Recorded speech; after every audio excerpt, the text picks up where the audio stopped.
Okay, pick up where we left off. Do need one other tool. You can either use the C-clamp or these, which are for welding. But what we're going to do, see this caliper here? This is the piston. This piston has to go all the way back in, otherwise we can't fit the new pads in here.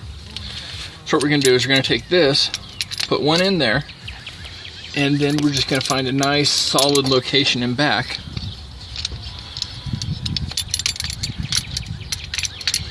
That we can just clamp against.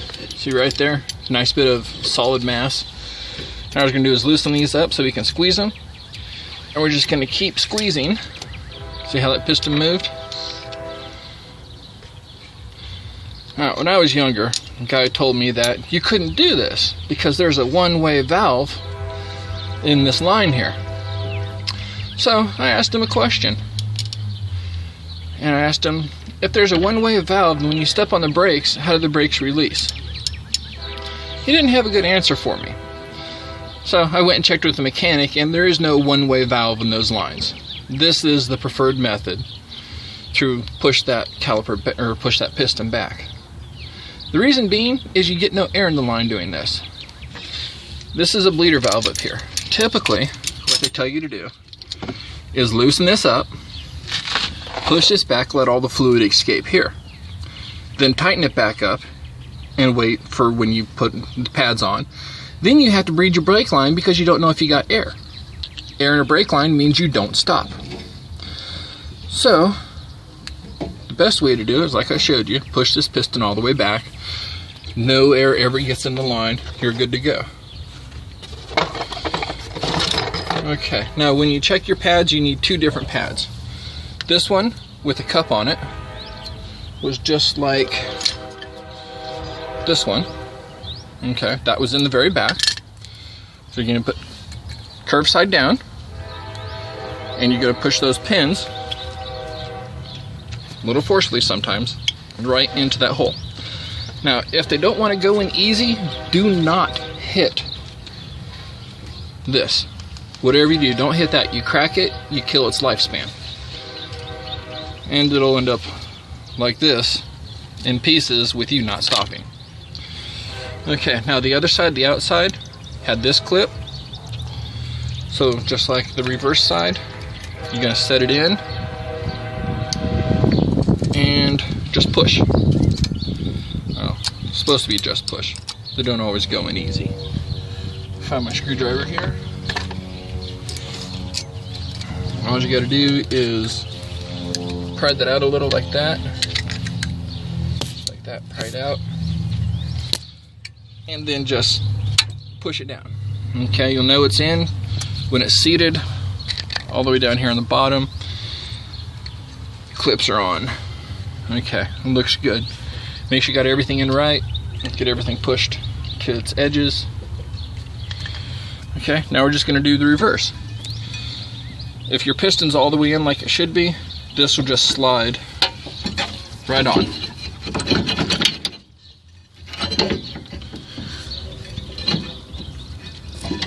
Oh, one of my bolts is in the way.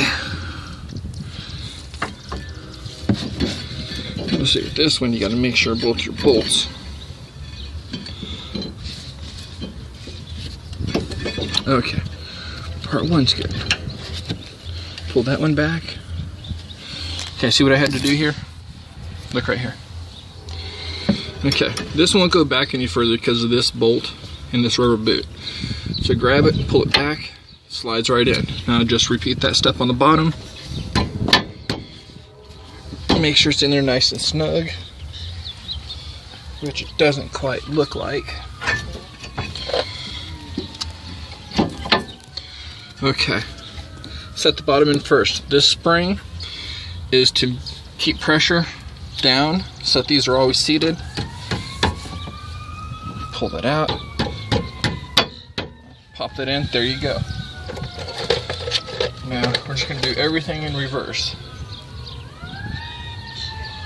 Oh, I did forget one thing. Pop this off again.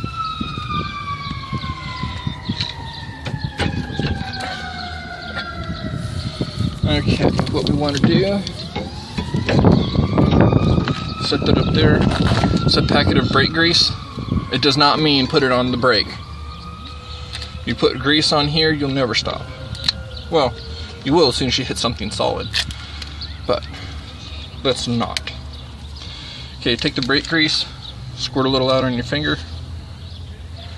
What you're gonna do is see these two rails right here. Just gonna kind of smear some grease on these guys. These are the sleeves that let your calipers open and close. Again, just make sure, you know, kind of rub it, make sure there's nothing on it. And just apply a little grease. Remember, no grease. Okay.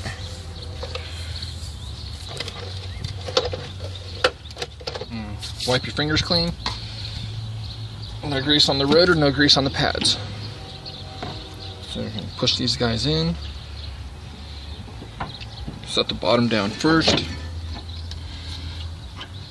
And then, okay, there we go. Put the bolts back in where they came from. Sometimes you got to wiggle it around to find the home.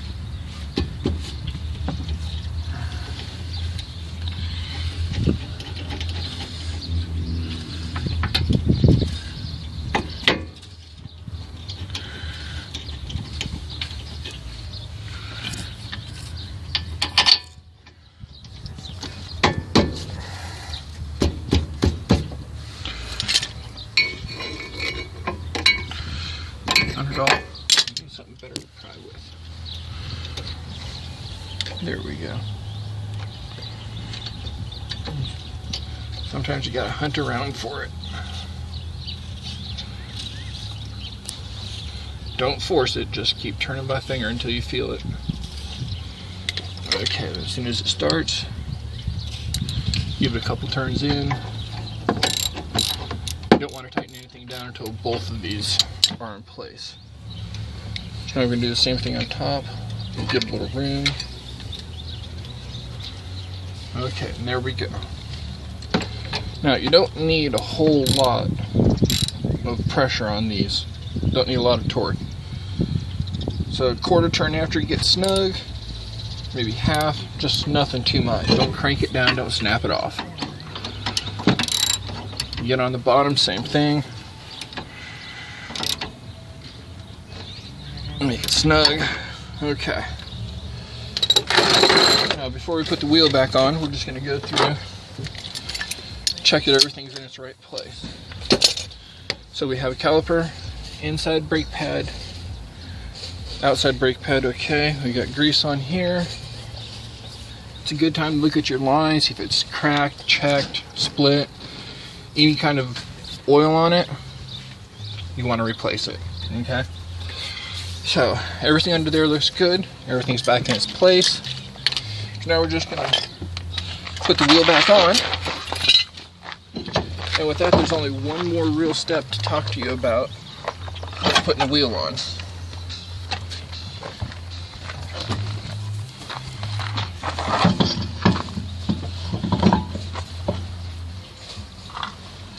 Okay, now when you put a wheel on, start all your nuts. We're going to take them down till they're just snug. You don't want to tighten them here quite yet.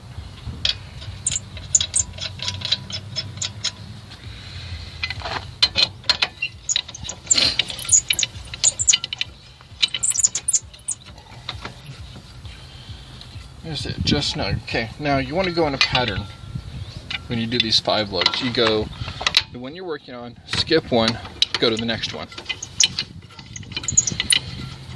And no, it doesn't really matter right now. It really matters when you tighten it. But if you get in the practice of it, you'll never forget it.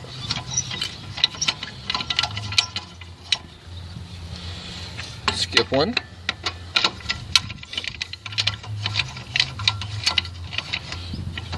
Okay, and again, skip one.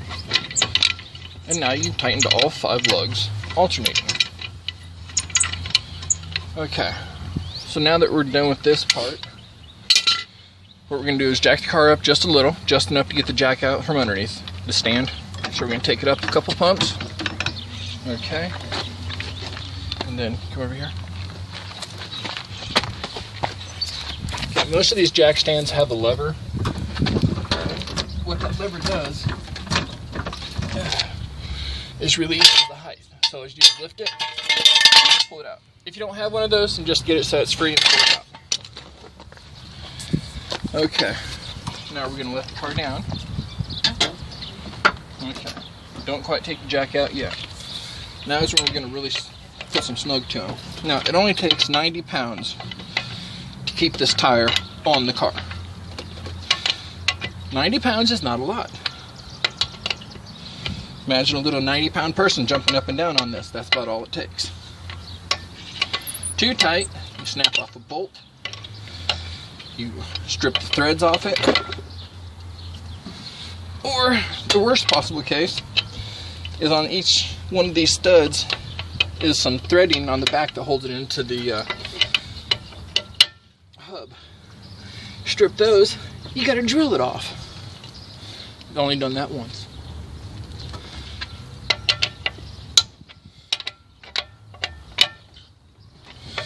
Okay, star pattern looks good. Make sure they're all nice and snug. Okay, finish letting the car the rest of the way down.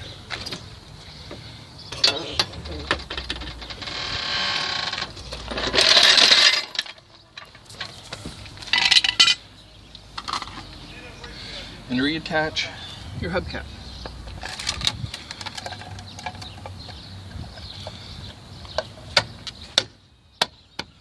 Okay, up here. That is how you change brakes on a 2005 Chrysler Pacifica. Thank you for watching.